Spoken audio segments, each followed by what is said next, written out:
Bismillahirrahmanirrahim. Assalamualaikum warahmatullahi wabarakatuh dan selamat sejahtera. Dalam pembentangan ini, saya dan ahli kumpulan lain akan menerangkan tentang elemen seni, prinsip reka bentuk dan proses teknikal yang terdapat dalam poster yang kami hasilkan, iaitu kami memilih kuih tradisional Akop. Seperti yang kita tahu, kuih Akop merupakan salah satu kuih tradisional yang sangat terkenal di negeri Kelantan dan Terengganu.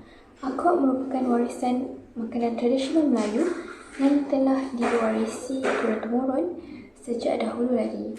Kuih ini diperbuat daripada bahan yang mudah seperti telur, santan, gula melaka atau gula kabung, tepung gandum dan daun pandan yang memberikan aroma yang sangat harum dalam pembuatan kuih Akop ni. Keunikan kuih Akop ini ialah terletak pada cara penyediaannya yang menggunakan acuan khas dan dibakar di atas api sehingga menghasilkan bahagian luar yang sedikit garing, manakala bahagian dalamnya lembut, gebu dan manis. Walaupun kini terdapat pelbagai jenis kuih moden, Akop masih mendapat tempat di hati masyarakat kerana rasanya yang sangat unik serta melambangkan identiti dan warisan budaya masyarakat Pantai Timur. Oleh itu, kita sebagai generasi muda perlu menghargai dan memelihara makanan tradisional ini agar tidak terpupus dan ditelan. Poster yang telah ditunjukkan mempunyai beberapa maksud poster yang tersendiri. Antaranya adalah mempromosikan kuih Akop sebagai makanan tradisional Malaysia yang mempunyai rasa lemak, manis dan enak yang sesuai dinikmati oleh pelbagai lapisan masyarakat. Kedua, poster ini juga menarik perhatian pengguna melalui ilustrasi seorang wanita yang sedang menikmati kuih Akop sekaligus menggambarkan keenakan dan kualiti produk. Yang terakhir, poster ini juga menyampaikan mesej bahawa kuih Akop merupakan hidangan yang menyederakan seperti slogan yang terdapat dalam poster iaitu lemak, manis dan memikat selera. Seterusnya, elemen seni. Elemen seni yang terdapat pada poster tersebut yang pertama adalah warna. Warna-warna yang telah digunakan adalah warna-warna terang dan kontra seperti merah jambu, ungu, hijau, kuning, oranye dan coklat bagi menarik perhatian penonton dengan pantas. Seterusnya, warna hangat pada kuih Akop juga menyalahkan tekstur yang lembut dan sedikit garing sekaligus memberikan gambaran makanan yang sedap, segar dan menyelerakan. Di samping itu, warna yang seimbang antara objek utama dan latar belakang yang terdapat dalam poster membantu menunjukkan kuih Akop sebagai fokus utama dalam poster. Kombinasi warna yang ceria juga turut menghasilkan poster agar lebih hidup, menarik minat pelbagai lapisan masyarakat dan memudahkan mesej promosi untuk disampaikan. Elemen seni yang kedua adalah bentuk. Terdapat gabungan bentuk organik seperti figura manusia, bunga, daun, pokok dan kuih yang memberikan kesan semula jadi serta mesra kepada penonton. Di samping itu, bentuk geometri seperti gelas minuman, tulisan dan susunan elemen grafik memberikan keseimbangan dan struktur yang lebih teratur pada reka bentuk poster. Gabungan bentuk organik dan geometri ini juga menjadikan poster lebih kreatif, harmoni serta mampu menyampaikan mesej promosi makanan tradisional ini dengan lebih jelas dan berkesan. Susunan pelbagai bentuk secara seimbang juga dapat menghasilkan komposisi visual yang kemas, menarik dan mudah dilihat. Okey, Assalamualaikum dan salam sejahtera. Hari ini saya akan menerangkan prinsip reka bentuk yang digunakan dalam poster yang bertajuk Kenikmatan Makanan Tradisional yang memaparkan kuih Akop tradisional Kelantan. Prinsip yang pertama ialah keseimbangan. Dalam poster ini, susunan rumah tradisional, pokok-pokok serta watak wanita tua yang sedang menikmati kuih Akop disusun dengan seimbang. Ini menunjukkan poster kelihatan kemas dan selesa untuk dilihat. Seterusnya, penegasan. Penegasan paling jelas terdapat pada tajuk Kenikmatan Makanan Tradisional kerana menggunakan saiz tulisan yang besar, warna yang terang dan kontras. Selain itu, watak wanita bersama dulang kuih akut juga menjadi fokus utama poster. Okey, prinsip yang ketiga ialah kesatuan. Semua elemen dalam poster seperti rumah, kampung, pokok, pakaian tradisional dan kuih akut saling berkait. Ini menjadikan keseluruhan poster mempunyai tema budaya Melayu yang jelas dan tersusun. Prinsip seterusnya ialah harmoni. Penggunaan warna seperti biru, coklat, hijau, merah dan ungu saling melengkapi antara satu sama lain. Gabungan warna ini mewujudkan suasana kampung yang tenang, ceria dan menarik. Selain itu, terdapat juga prinsip pergerakan. Mata kita akan melihat tajuk terlebih dahulu, kemudian bergerak ke arah rumah, seterusnya kepada watak wanita dan akhirnya kepada kuih akut. Susunan ini membantu menyampaikan mesej poster dengan lebih berkesan. Okey, akhir sekali ialah ulangan. Ulangan dapat dilihat pada bentuk kuih akut yang disusun di atas dulang, corak tingkap rumah dan daun pokok. Ulangan ini menghasilkan irama visual yang menjadikan poster lebih menarik. Kesimpulannya, keenam prinsip reka bentuk ini berjaya menjadikan poster lebih cantik, tersusun dan mudah menarik perhatian.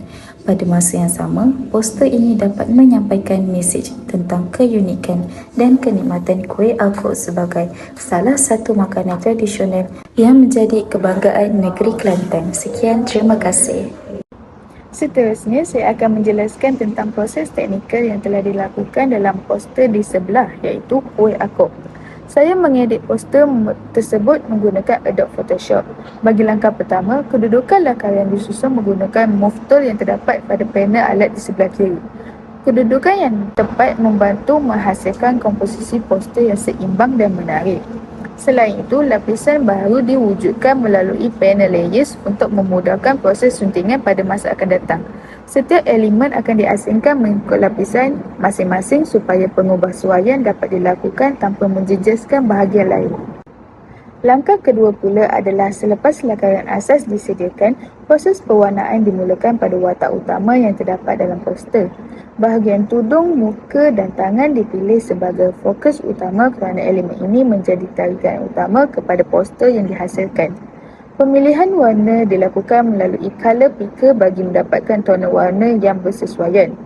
Warna kemudiannya dimasukkan ke kawasan yang dipilih menggunakan pen bucket tool. Fungsi ini membolehkan warna memenuhi ruang tertutup dengan cepat dan kemas.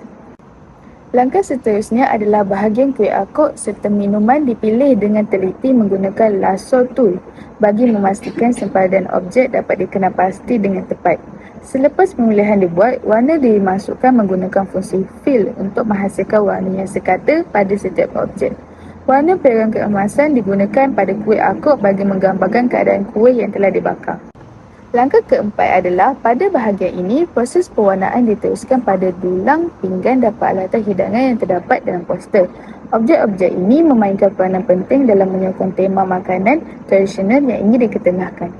Pemilihan kawasan dilakukan menggunakan polygonal lasso tool kerana bentuk objek yang mempunyai banyak sudut dan garisan lurus. Pada langkah kelima pula, bahagian pakaian dipilih menggunakan magic wand tool bagi mempercepatkan proses pemilihan kawasan yang mempunyai warna atau tona yang sama. Selepas itu, warna yang sesuai dimasukkan menggunakan fungsi fill color. Pemilihan warna yang menarik dapat meningkatkan nilai estetika poster. Seterusnya, langkah ke-6. Kawasan rumah dipilih menggunakan Quick Selection Tools yang memudahkan pemilihan objek secara automatik berdasarkan bentuk dan warna. Selepas kawasan dipilih, warna dimasukkan bagi menghasilkan gambaran rumah yang lebih jelas dan menarik. Seterusnya ialah langkah ke-7. Bahagian langit dihasilkan menggunakan Gradient Tools bagi mewujudkan peralihan warna yang lebih lembut dan menarik. Teknik ini menjadikan latar belakang kelihatan lebih luas serta memberikan kesan kedalaman kepada poster. Sementara itu, tajuk poster dihasilkan menggunakan text tools. Saiz, warna dan gaya tulisan disesuaikan agar mudah dibaca serta mampu menarik perhatian audiens. Hasil gabungan kedua-dua elemen ini menjadikan poster lebih menarik dan profesional. Seterusnya ialah langkah ke-8. Kesan warna ditambah menggunakan fungsi color overlay yang terdapat dalam pilihan player style. Fungsi ini membolehkan warna diaplikasikan dengan lebih sekadar tanpa perlu mewarnakan semula setiap bahagian secara manual. Seterusnya ialah langkah ke-9. Setelah semua elemen selesai diwarnakan, proses penyusunan lapisan dilakukan melalui panel layers. Setiap objek diletakkan pada lapisan yang berasingan bagi memudahkan pengurusan fail.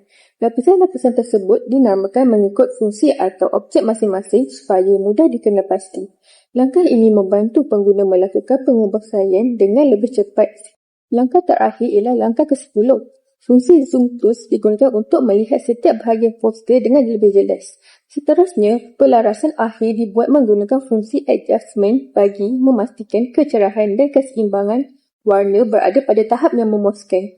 Akhir sekali, poster yang telah siap disimpan menggunakan fungsi file seterusnya save as dalam format yang sesuai seperti JPEG atau PNG. Proses ini memastikan hasil kerja dapat digunakan untuk tujuan perbentangan, percetakan atau perkongsian digital dengan kualiti yang baik. Warna ditambah menggunakan fungsi color overlay yang terdapat dalam pilihan layer style. Fungsi ini membolehkan warna diaplikasikan dengan lebih sekata tanpa perlu mewarnakan semula setiap bahagian secara manual. Secara kesimpulannya, akok bukan sekadar kuih tradisional untuk kita nikmati, malah merupakan warisan budaya yang mempunyai nilai sejarahnya, identiti dan keunikan tersendiri. Resepi dan cara pembuatan kuih akok ini juga, yang mana ia diwariskan dari satu generasi ke satu generasi, membuktikan bahawa akok mempunyai nilai warisan yang perlu dipelihara. Oleh itu, semua pihak, termasuk keluarga, masyarakat, usahawan dan badan kerajaan perlu bekerjasama untuk mempromosikan kuih akok tradisional ni melalui festival makanan, media sosial dan program pendidikan supaya ia lebih dikenali oleh generasi muda serta pelancong dari dalam dan luar negara. Dengan adanya usaha seperti ini, kuih akok tradisional akan terus kekal sebagai salah satu lambang kebanggaan warisan makanan tradisional Malaysia untuk generasi kini dan akan datang. Sekian daripada kumpulan kami.